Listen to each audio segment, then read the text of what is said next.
Friend ಸಡನ್ನಾಗಿ ಈ ಥರ ಕೇಳಿದಾಗ ಏನು ಮಾತಾಡಬೇಕು ಗೊತ್ತಾಗಲ್ಲ. ಯಾಕೆಂದರೆ ದಿಲೀಪ ನನ್ನ ಸೀನಿಯರ್ ಆಗಿದ್ದರೂ ಕೂಡ ನನಗೆ ನಟಿಯಾಗಿ ನೀನು ರಂಗಭೂಮಿಯಿಂದ ಕಿರುತೆರೆಗೆ ಬರಬೇಕು ಅಥವಾ ಒಬ್ಬ ನಟಿ ಆಗಬೇಕು ಅಂತ ಸಪೋರ್ಟ್ ಮಾಡಿದ್ದು ದಿಲೀಪ.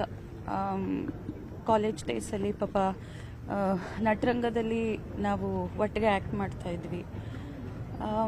ಅವನು ರಿಹರ್ಸಲ್ಸ್ ಆದಮೇಲೆ ಸೇಫಾಗಿ ಕರ್ಕೊಂಡು ಬಂದು ನಮ್ಮ ಅಮ್ಮಂಗೆ, ಆಂಟಿ ನಮಿತಾನು ಸೇಫಾಗಿ ಮನೆಗೆ ಬಿಟ್ಟಿದ್ದೀನಿ, ರಿಹರ್ಸಲ್ ಆಯಿತು, ಚೆನ್ನಾಗಾಯಿತು, ಬಟ್ ಯಾವುದೇ ಕಾರಣಕ್ಕೂ ನಟನೆ ಅವಳಿಗೆ ಅದಾಗದೇ ಬಂದಿದೆ, ಬಿಡೋದಕ್ಕೆ ಹೋಗಬೇಡಿ ಅಂತ ಅಮ್ಮಂಗೆ ಹೇಳಿದವನು ದಿಲೀಪ.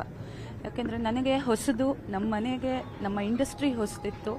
ಬಟ್ ದಿಲೀಪಂಗೆ ನಾನು ಎಷ್ಟು ಏನಂತ ಹೇಳಿ ಗೊತ್ತಾಗ್ತಾ ಇಲ್ಲ. ಇವತ್ತು ಇಂಥ ಒಂದು ಬೆಳಗ್ಗೆ ಎದ್ದ ತಕ್ಷಣ ರಾಯರ್ ಫೋಟೋ ನೋಡಿ ನನಗೆ ಅಭ್ಯಾಸ, ಅದಾಗ್ತಿದ್ದಂಗೆ ಮೆಸೇಜ್ ನೋಡಿದ್ರೆ ಈಸ್ ನೋ ಮೋರ್.